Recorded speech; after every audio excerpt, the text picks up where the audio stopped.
Hello! Welcome to Outside Extra at E3, where Nintendo have been dropping some big announcements about Smash Brothers. That's right, Smash Brothers Ultimate as it's called. Yes, and Luke, you've played it. I have played it, so, yes. I think you're going to tell us a little bit about what it's like to play. The things that I've learned, man.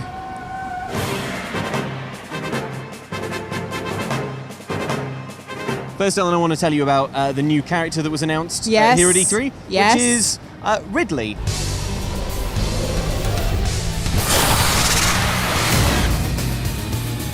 I don't think anyone saw Ridley becoming an addition to the Smash roster, but there you go. For the uninitiated, and I think there probably will be some of you out there, Ridley is a horrible alien in Metroid who possibly in the sort of Metroid extended universe maybe killed Samus's parents. Yeah. It's just thoroughly unpleasant. Yeah. Not only in personality, but also in looks.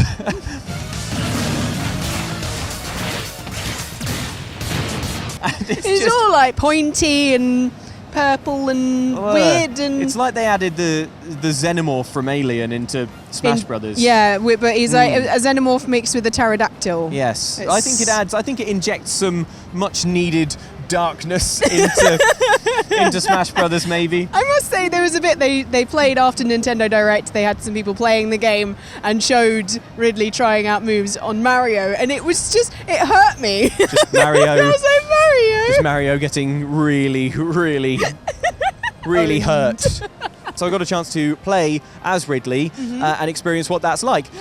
Ridley is definitely a character who is on the heavier side, so the movement is quite slow. Yeah. Ridley moves in a sort of unpredictable, kind of gangly way, and actually what I found was that means that if you're playing against Ridley, you might think that this is a slow lumbering enemy and you're going to be able to get in a quick attack, but actually I found that the attacks and the moves, some of them were surprisingly nimble. And very, very brutal.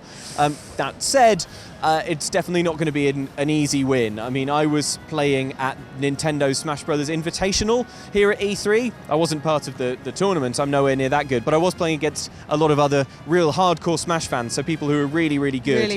Really into it. And I managed to land some decent hits and get a few kills with Ridley, but but it does leave you open, so it's going to be a bigger, heavier character. It put me really in mind of Bowser in the sort of like lumbering, the very lumbery moves.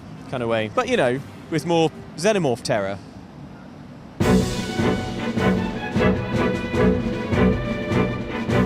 But Luke, what about the new moves? Yeah, so there are some new moves in the moveset. This probably, unless you're a really, really hardcore player, you might not even notice these little tweaks. There's things like a short hop attack, which you could perform before, but now they've made it easier to do with just a couple of buttons. You can do a directional air dodge, which is kind of fun. That's something that I believe used to be in Smash Brothers, I think in Melee, and now they've brought it back. So, but what everyone else will have to deal with is the fact that everything has been tweaked. I played through as many different characters as I could, characters who had been in the series before, and characters who I was used to playing with, and basically everything has been tweaked. I didn't find a single character that just felt completely comfortable and familiar. These aren't clones of the previous characters. They have really tweaked almost everything, it feels like. So if you have a favourite character, get ready to relearn it, basically. Relearn it. They've been doing some tweaks.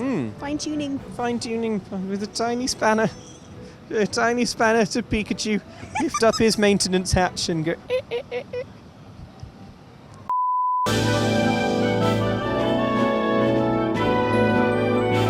Now, one other announcement that they had during Nintendo Direct is the ability to play with new GameCube controllers. Yes, that's right. So you might be wondering why this console from the early noughties, people still want to play with the controllers, and it's because for a lot of real diehard Smash Brothers fans, the GameCube controller was the point at which the controls were at their most perfect, and Nintendo has continued to support the GameCube controller, and they are doing so here as well. That is a really nice feature if you have a bunch of GameCube controllers sort of somewhere in a cupboard. They all plug into this docking thing, which then plugs into your Switch. Nice. So it's quite straightforward. The alternative is playing with the pro controller, I would say. Obviously, you can play with whatever you want, but if you are quite into it and you want to play with the most comfortable, sort of responsive controller you can, then the pro controller is probably your best bet. However, pro controller, while very, very comfortable, and I thought it was absolutely fine to play with,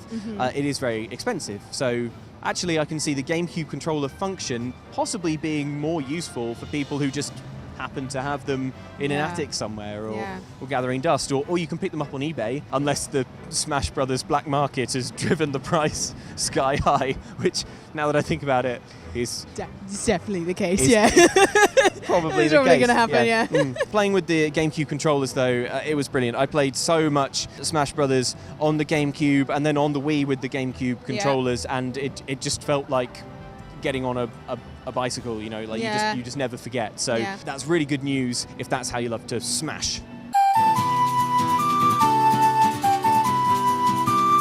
Now, as well as a new character, there's also a new stage. Did you get to go and try it? I did, yeah. I got to play on it, quite a few matches on it, actually. Yeah, so it's from Zelda Breath of the Wild, and it is one of the towers that you climb to like fill in bits of the map. So it's right at the top.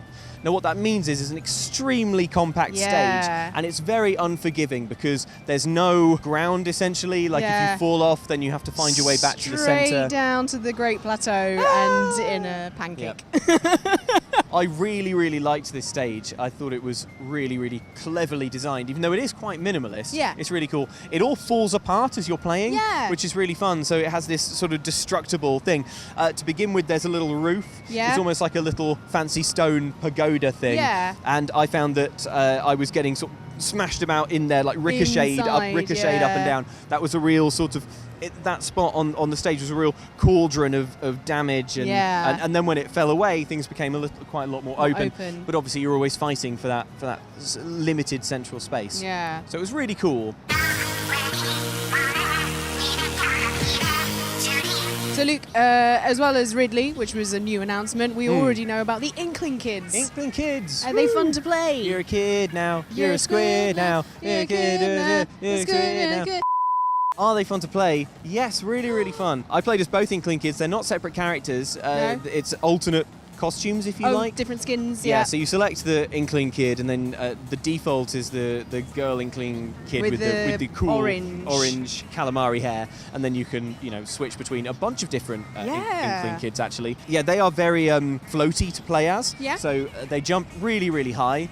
Their kind of recovery jump, which is their sort of up smash move, fires them in this arc of ink really, really high. So it's really, really good for getting back to the stage. If you have been knocked away, you basically can always make it back. But the compromise there is because you do move quite slowly and gracefully in the air. You are a little bit of a slow-moving target while you're moving around. Some of their actual attacks, though, really, really pack a punch, despite them being quite lightweight. The roller is really fun, actually, just charging backwards and forwards. It feels like how I play Splatoon, which is to get the roller and be like, ah! Is that a particularly strategic move? Probably not, but it's really fun. One interesting thing about the Inkling Kids as well is that you will run out of ink. If you press your shield, then press a button, you sort of quickly refill on ink. But it is something you have to kind of keep in mind. There's a little meter next to your damage percentage that shows you roughly how much ink you've got. And oh my gosh. But it's really cool. The animation is beautiful on them as well. They're always turning from kids to squids, and I just really, really liked it. I wasn't sure how they would handle, whether they'd be particularly interesting characters. I mean, the Inkling Kids are so cool, and they are, as the kids say, totally tubular. Yes, kids, I assume. But I wasn't sure what kind of characters they would be, and actually I really like them. I think, I'm gonna put a lot more hours into them. In the time that I had to play, obviously playing these new characters, there wasn't a whole lot of time to get intimately familiar and like completely master all the moves. So I need to spend more time, but I want to spend more time. I think that's the thing. I didn't sort of play them for a bit and go, like you do with some characters. I want the Inkling Kids to be good at I want the Inkling Kids to be the best characters in the game. I want them to be the professional's choice.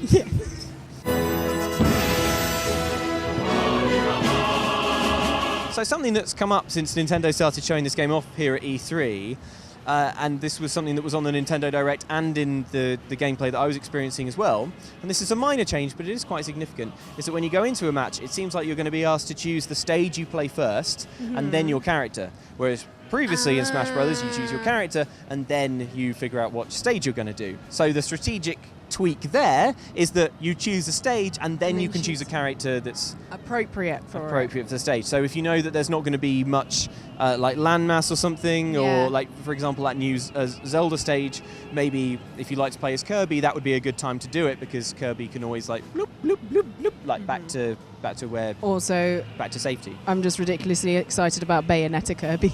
Yeah. So I hope that makes it into the final game. At the moment, it looks like it will. Personally, I would really like it to make it into the game, because I think what that would do is to encourage people to change character a little bit more, because you select your stage and then you have to choose a character appropriate for that, and it might make people switch between maybe just more than one or two characters, which is kind of, I think, how most people play Smash Brothers. How all my friends play Smash Brothers, and I'm like, I'm going to switch it up, and they're like, no, and then they destroy me. Main Fox, main Fox. So Luke, one of the exciting parts that a lot of Smash Brothers fans are going to be very happy about is that all of the characters that have ever been in Smash are going to be in this game, like all of them. Snake's back, Ice Climbers, everyone's in it. All the ones you'd forgotten were there. I was like, oh Pac-Man's back, Sonic's back. Yeah. Did you miss them? There were a Some few. people did. I was like, oh, that's the new character. No, wait, that was in that one, wasn't it? Yeah. All of the Link variants. There are now three different types of Link. Yay. More if you include costume switches. Yeah. They've really packed absolutely everything in, which is really great. And I think that's awesome, because who doesn't like more characters to choose from? Yeah. But I feel like we need to see more new characters and more new stages. Yeah. Because there's only so much excitement you can get from the addition of a character who you have played with before. Yeah. What I really want to see are characters from the current generation of Nintendo gaming. More characters like the Inkling kids, who are sort of, part of the current Nintendo roster. So maybe some new Splatoon characters. Yeah. I really want Pauline from Mario Odyssey. Yeah, that was my pick, and I'm also really upset that Rabbid Peach didn't get picked out. I was hoping for that Ubisoft crossover to go back over to Nintendo as well. Exactly. But here's the thing, I think all that is coming. It's just that it's not happened yet. So that for me is, I loved playing it. It really feels like Smash business as usual. If you love Smash Brothers, you'll absolutely settle into this with no problems. But it's been so long since we had a Smash Brothers game. I am looking and I am hoping for a little bit more variety, if not in the actual mechanics, then at least in the roster and who's going to the stages. So it was great fun to play, and I really, really liked it, but I am really hoping that between now and the holiday season, when the game comes out, they really start to pump out those new characters. Yeah, I hope so too. We need more new characters. So Luke, thank you for telling us a little bit more about Smash Brothers, having played it. Thank you. It's my pleasure. Genuinely my pleasure. Yeah. This is one of the real perks of the job. I was like, Luke, do you want to play Smash Brothers and then talk about it? And he was like, if I have to. There was just a Luke-shaped dust cloud.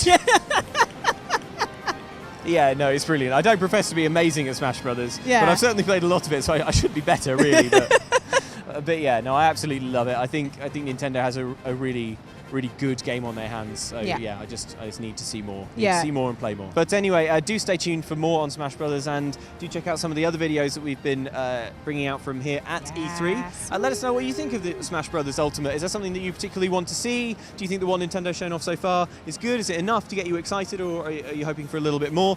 Let us know, and we will see you guys next time.